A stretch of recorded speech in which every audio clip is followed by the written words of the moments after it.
Pauper Players Podcast. I'm Frucile. Thank you so much for joining me. If this is your first time joining me, the philosophy of this podcast is to speak to the players who are shaping the metagame so that their voices can be heard. This week's voice, somebody called Frucile, split the finals of the challenge with the deck that, for the first challenge of 2020, doesn't seem like quite the right deck. But I guess it was just his turn.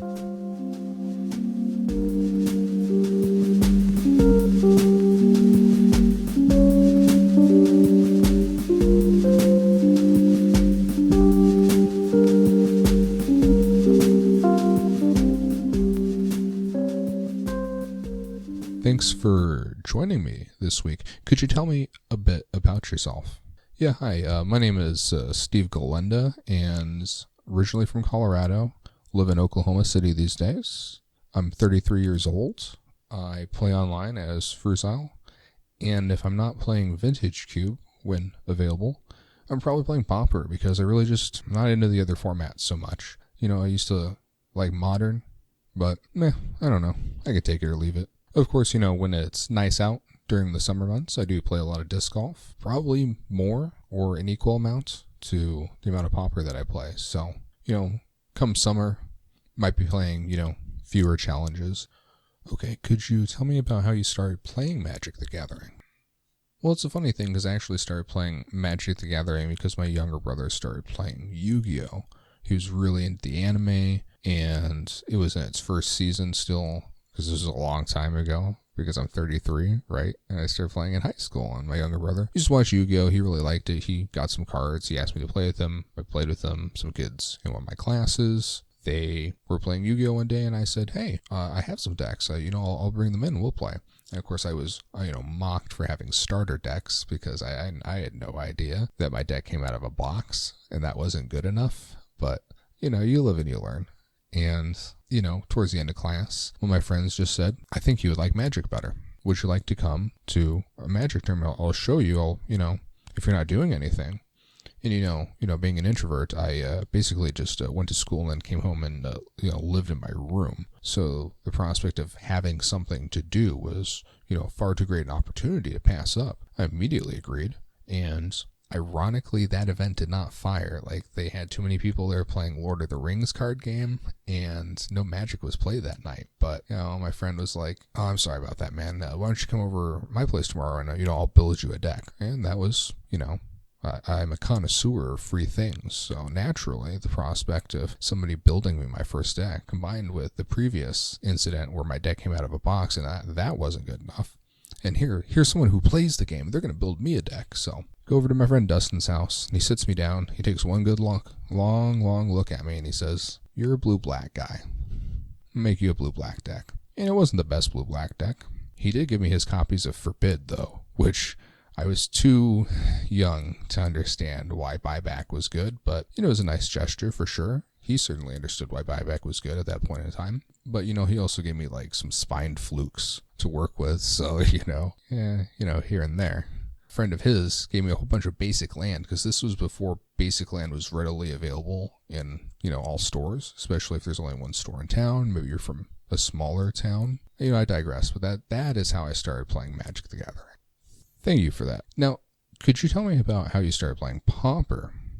And follow-up question, what made you stick with it? Well, to best answer that question, I should really tell you about how I stopped playing Magic in the first place, because I really got into Magic. I really like Magic. I played it for a long time after I was first introduced to it at age 16. Played it for a solid 8 years. And, I stopped playing. I became a little disillusioned with the fact that I had gotten really competitive with my game. I had been at Nationals, had day two'd my first Grand Prix, although I had a previous. So back in the day, they used to cut to top 64, right?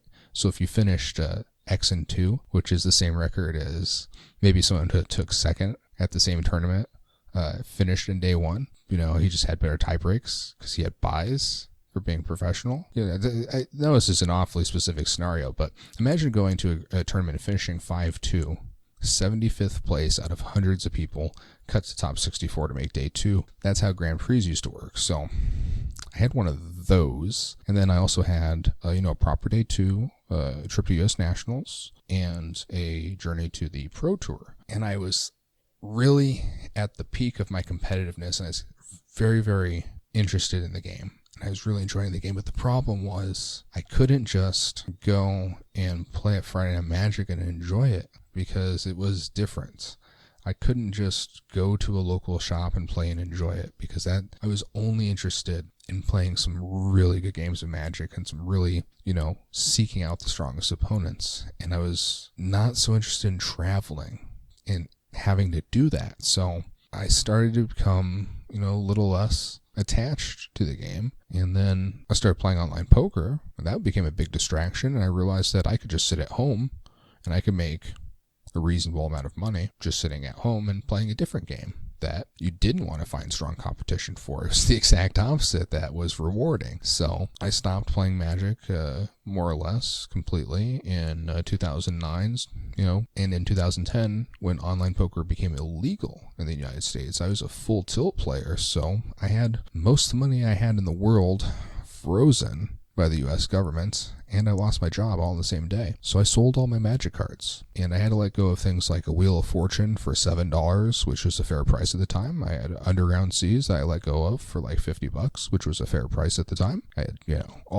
I shouldn't go down the list really, but letting go of the cards in my collection that I had an attachment to killed any remaining interest for me to play the game. So I stopped playing completely. 2010, got into disc golf because that was still legal, right? You can still go play disc golf. The U.S. government did not put the kibosh on that because the Professional Disc Golf Association pays their taxes and or is a nonprofit, unlike the online poker sites in America, which, were running ads on TV during like the Super Bowl. So, genius play on their part. Digressing again, I got really into disc golf, played a lot of disc golf, still really enjoy disc golf. I played, 3 rounds on the Saturday before the challenge, but I hurt my shoulder really badly in a non-disc golf related incident in 2017, and I wound up losing the functionality of my dominant arm, and I needed something else to do with my time. There's only so much Mountain Blade Warband that can't be played. So, being thoroughly over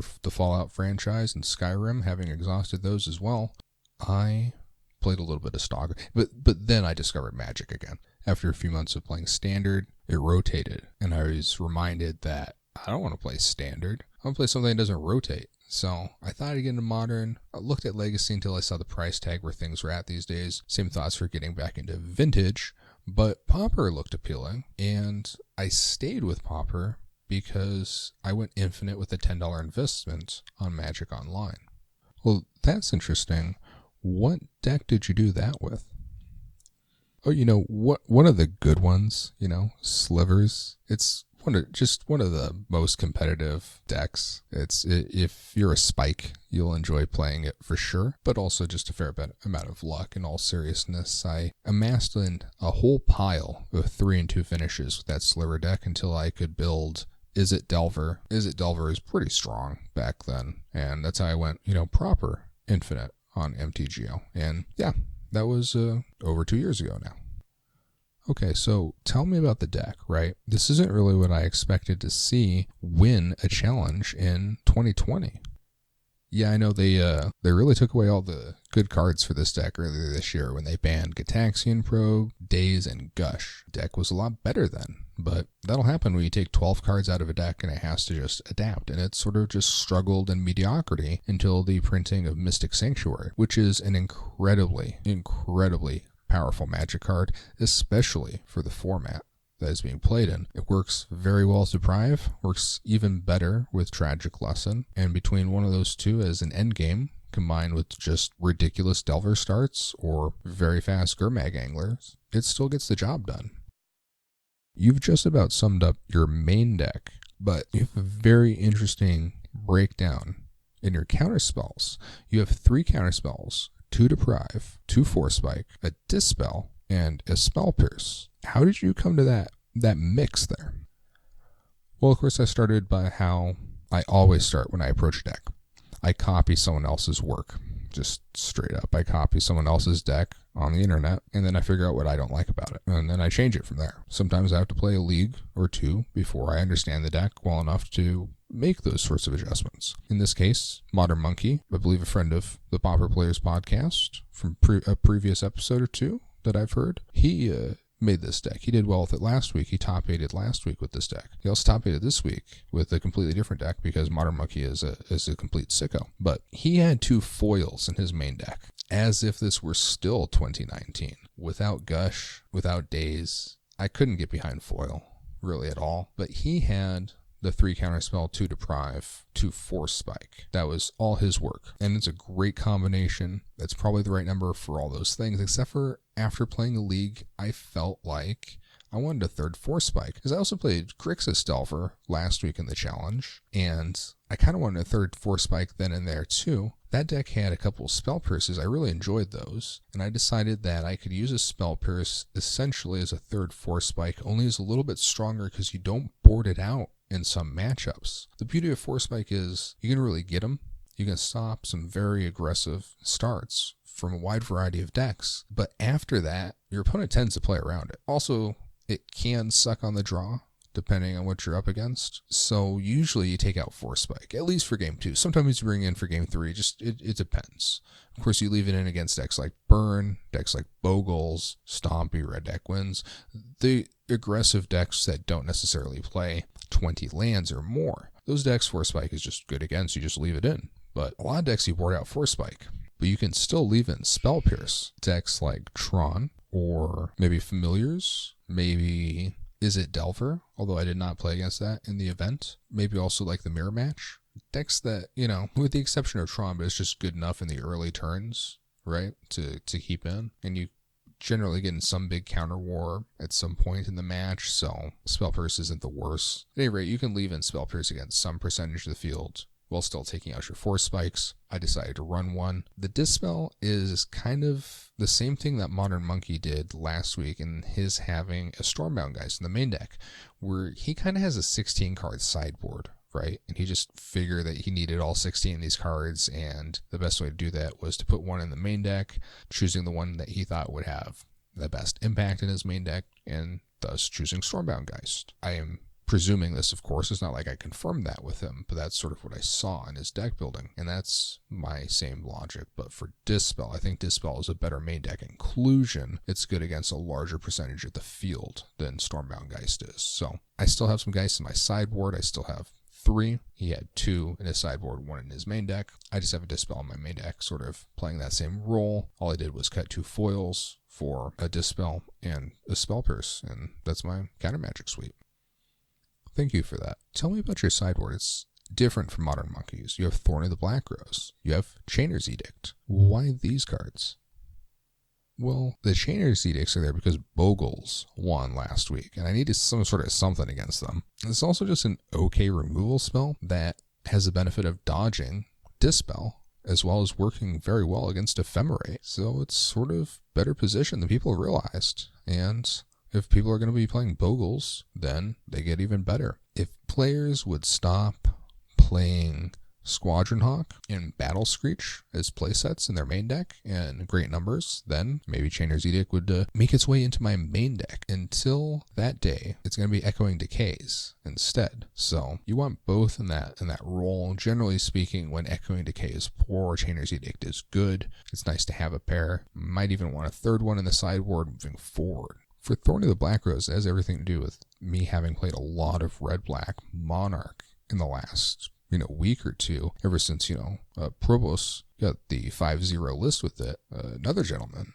Murray Bolts, he got a 5-0 with a different take on it. I played a bit of both, and I've won a lot of games against Tron where I was able to assemble Thorn of the Black Rose plus Raven's Crime. I kind of just thought that Thorn of the Black Rose plus Counterspell, a lot of them, that seems good. Some decks just aren't going to be attacking me, and they're going to try to outvalue me. So having the Monarch seems like a good way to fight that. And, for the most part, it essentially went to plan, having the Thorn of the Black Roses in the sideboard. They were quite nice. Okay, so you've already told me just a little bit about your tournament, but could you speak more about that? What did you play against en route to splitting the finals? I guess I could walk you through it. In round 1, I played against Boros Bully. I had Echoing Decays and Nausea. My opponent did not have Lumi Thread Field in either game, so 2-0. In round 2, my opponent actually started with winning the die roll and going Forest, Utopia Sprawl. I let out an audible groan. I'm like, well, at least I have Chainer's Edicts on my sideboard. I play Snow-Covered Island and pass. My opponent plays Land Thermocast your Snow-Covered Island. I Force Spike that. Tragic Lesson is pretty incredible against mono green land destruction, as is Force Spike, as is Spell Pierce, as is Counterspell, as is your opponent choosing to blow up your islands instead of your swamp when it's out, because an island in play and an island in the graveyard represent the same functional thing to a Gurmag Angler. So I won this match 2-0 as well, and am 2-0 in the tournament. In round 3, I got to play against Burn. It's a pretty good matchup for Blue-Black Delver, has been historically. You know, it's not as good as it used to be when you had Daze and Foil and Gush. Whew. The Gitaxian probes didn't help back then, but it was a pretty good matchup, and I would expect to beat it about 80-90% of the time back in the day. Still expect to beat it about 70-80% of the time now. I get to board into Dispels, Red Elemental Blasts, taking out some Snuff Outs, some Echoing Decays. Really, really good matchup. He did sneak in the second game, which is actually kind of surprising that I lost the game where I had access to those sideboard cards, but, you know, sometimes they have Fire Blast, and, you know, they get you. So, won that one in 3 games, and after the 3rd round, I am 3-0. In round 4, I get to play against Entropy 263, better known as Birdman. He streams on Twitch, and he posts content on YouTube of his challenge runs. Both are worth checking out if you really enjoy Magic, if you really enjoy Pauper, especially if you want to get better at the game. He's a good one to watch for sure, so I think you'll like what you see. I wound up losing this match in 3. Game 1 was, you know, nothing special. He got me. Game 2 was a 20-turn slugfest that I have no idea how I won. There was a lot of grinding, a lot of those micro advantages that Pauper is known for. It was pretty crazy. One of the craziest games of Magic I've ever played, one of my favorites. I won that one, and then he beat me on, like, you know, turn 5 on game 3, just to even things out. So after 4 rounds, I'm 3-1. In the 5th round, I played against Boros Monarch, and my opponent, you know, he got kind of hosed. Generally, when you think of Boros Monarch, you think of this like well-oiled machine. It's going to drop some artifacts, and then it's going to have some value birds and some bounce lands, and it's going to get the monarchy, and it's going to hold you off with all those creatures, and it's going to grind you out, and that is not what happened at all in either game. My opponent just kind of dirtled a bit, really struggled on lands. He got really, really stuck on 3 lands until like turn 8, I think. Maybe the game was basically over in game 2 with him still having, you know, those 3 lands rather, and not one of those 3 lands being a bounce land. So kind of unfortunate for him there. We get to go on moving forward into round 6, still X1. We get to play against Goblins, or Red Deck wins. I think it was Goblins because he had Goblin Grenade. The lines kind of blurred on those 2 archetypes, especially when you don't necessarily see too much of the deck. But when you cast Goblin Grenade on a Gurmag Angler and it gets countered, it's not a good day for the Goblins. When you get stuck on 1 land, drop 2 of the same Goblin, which gets Echoing Decayed, and then your different Goblin gets Force Spiked. It's kind of brutal. So won that one again 2-0. I've lost just 3 games of Magic through the first 6 rounds. And at the end of the 6th round, I'm waiting for the other matches to finish. I check in with my friend Paulo Cabral. You know another guest that I've heard on the Pauper Players podcast. He's doing well in the tournament as well with Bogles, and we figure out that we're probably playing against one another, and that he's probably locked for top 8 because he started 5-0. And we're figuring out if he can just afford to scoop me in. And so we go through all these considerations because Paulo is convinced that he and I are going to play. And so we spent a good 15-20 minutes figuring this thing out and figuring out, well, if I don't make it in, then, you know, what is fair? You know, because I'm going to smash you with Bogles. Let's be real, Steve. I'm going to just have my way with you with Bogles. You know, we spent a long time figuring things out. And then I played against a gentleman who was on Blue White Tribe. Yeah, of all the decks for me to play against in round 7, after having spent 20 minutes figuring out how we're going to negotiate getting both of us into top 8, I play against Blue-White Tribe with a deck that has access to snuff out how fundamentally unfair for the combo player, especially without Gitaxian Probe to know if I have it or not. So, unfortunately for the Blue-White Tribe player, Game 1 is a landslide for myself. In Game 2, he transformed. His list is very interesting. He wound up finishing 9th. I'd encourage everyone to check out his list because it is truly an interesting list. And he transformed against me. Game 2, he had High Priest, he had Custodally Squire, he had Spire Golems, multiple ones, which were really good against Delver, let me tell you. It was very interesting. I'm not convinced he had more than one Tireless Tribe left in that deck. It had to have been 1 or 0. Just straight up transformed. He caught me off guard, but I took out my Echoing Decays. Or rather, no, I took out some Agni Warps, I think, for Chainer's Edicts because that deck really relies on Circular Logic and Dispel. Chainer's Edict ignores Dispel completely. So I brought in Chainer's Edicts, which wound up helping the cause. We had enough removal to, finish him, and I'm in top 8 at X and 1. Another 2-0 victory, having lost just 3 games of Magic so far. Top 8 starts. I'm played against a friend of mine, Modern Monkey, the guy whose list I'm copying, and I just expect it's a mirror match. But no, Modern Monkey, complete sicko. He's on Tron. Just switching it up, completely different decks, week to week. Plays what he wants, still top 8s. And have a really long, drawn-out slugfest of a game that I remember turning and telling my partner in the kitchen that my tournament's over.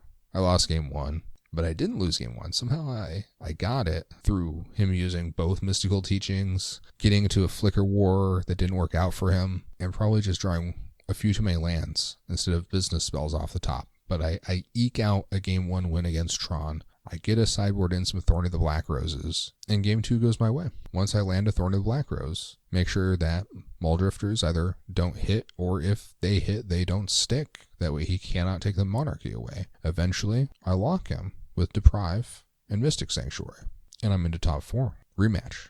Entropy 263. Again, better known as Birdman. The spiciest of decks, as always, is on Blue-White Familiars. This one goes my way in a pretty brutal fashion. I just have everything.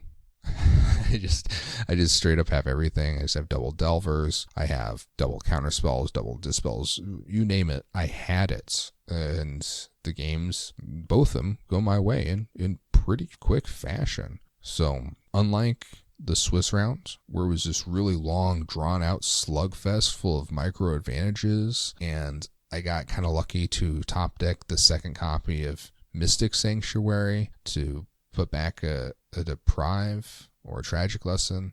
Off the top of my head, I don't remember, but I had the Monarchy against him as well in the Swiss in Game 2, and that's how I got it on turn like 18 or 19. It wasn't like that at all. It was just like, I have 2 Delvers. I'll kill all the creatures you play and counter every spell that you play as well. So, got into the finals. Long day of cards. Opponent, also long day of cards. Mentions that he won the challenge for Standard the day before. We agreed to split. I gave him first place because he won the Standard challenge yesterday. I don't have anything like that going on. I tried the old, this win would be good for me or whatever, but he's like, he has a podcast, apparently. It's called the First Strike Podcast. He seemed like a really nice guy. And gave him first place, split. He was on Tron, so pretty happy not to have a long, drawn-out, grueling finals after a long day of Magic. It was nice to split. I ran pretty well overall, and I got a wide variety of Pauper matchups. Played against nothing twice. Played against pretty much the entire format in my own way, with a couple of fringe decks mixed in mono green land destruction and red deck wins. Decks you probably aren't going to play against in a league. Instead of decks that really I should have played against in the Swiss based off of the composition of the field. So, was the deck good? Yes. Did I run good? Yes. Did I get good matchups? Yes. It was my turn to win the challenge, essentially. Or split, whatever. You can split hairs as I split the finals if you want to tell me that I got second. But, won the challenge with the deck that really looks like it's from 2019, doesn't it? That's quite the story. That's quite the tournament you had there. It sounds like a lot of things went your way. Tell me, what was your play of the day? It's actually kind of tough to pick one because I had a lot of sweet stuff happen this tournament. I got to kill 7 creatures with a nausea in the form of Battle Screech tokens and Squadron Hawks. I got to return a land to my hand that was being targeted by land destruction with Tragic Lesson, which earned an instant scoop. I got to force spike a Goblin Grenade targeting a Gurmag Angler, which forced an instant scoop. But the one that really just shines and sticks out, unfortunately, I do not remember if it was against Burb or Modern Monkey. They were the only 2 players that I boarded into Thorny the Black Rose against. And what wound up happening is I tapped out during my turn. They were tapped out themselves, but it occurred to me that if I drew a Snuff out off of the Monarch trigger, I should also play my end step while they were still tapped out. It would be highly relevant. And so I, instead of F6ing, let the Monarch trigger, drew my card, drew Snuff out, and got him. It was very rewarding, to say the least.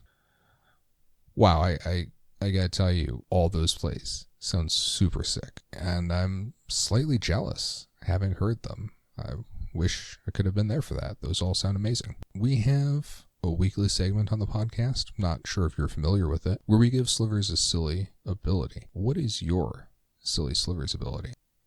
You know, I have to tell you, based off of just the nature of how well I ran in this tournament, I'm going to make my ability sort of in that spirit and say that all Slivers have it. They just have it. Whatever it is they need, they've got it. Trust me.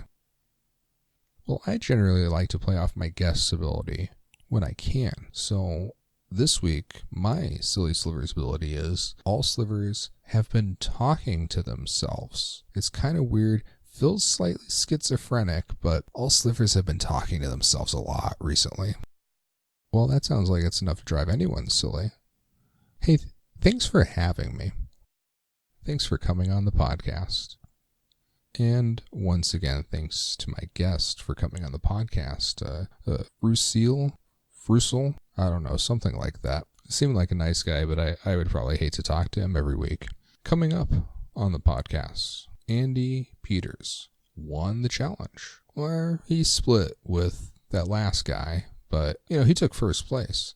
He has a podcast as well. It's called the First Strike Podcast. I have some questions for him about his contents, about how his tournament went. We're going to delve into that. I'm going to be speaking with him very shortly. Then we will wrap up with the Brazilian national champion. An interview that's taken a while, but it's been interesting. It certainly will be to the benefit, I believe, of anyone interested in the international scene, anyone looking to play Is It Fairies. Hopefully there's something there for those players. After that, we're going to track down some people who do well in the championship. January 12th, 2020, 40 Pauper players enter. 1 Pauper player leaves as the champion. There is not a format championship this upcoming season, this upcoming year. So this is going to be our Pauper world champion for a while. They're going to have bragging rights for a while. I'm going to do my very best to see what they have to say. Going to talk to the bridesmaid as well if I can. Other players in the top 8. Anyone with a really, really spicy list. This is going to be the most exciting event for the foreseeable future. So let's talk to some players about it. After that, there's a PTQ coming up. We'll do my best to track down the winner. As for 2020, there's going to be a lot of episodes of the Pauper Players podcast this coming year. I want to talk to players that do well. Pauper Get in Italy, the Brazilian national champion. I'm going to try to track down the next one of those. There's a national tournament for the Philippines. There's a national Pauper tournament for Japan. I'm going to see what I can do to talk to every national champion that Pauper has in 2020. That's my goal. We'll speak to some challenge winners. We're actually talk really soon to a very interesting content creator who makes some very interesting decks. Hint, hint. There's not too many of those out there. So it's going to be an exciting year for the podcast, and I can't wait to share all that with you. Thank you so much for joining me. I will see you in the next episode.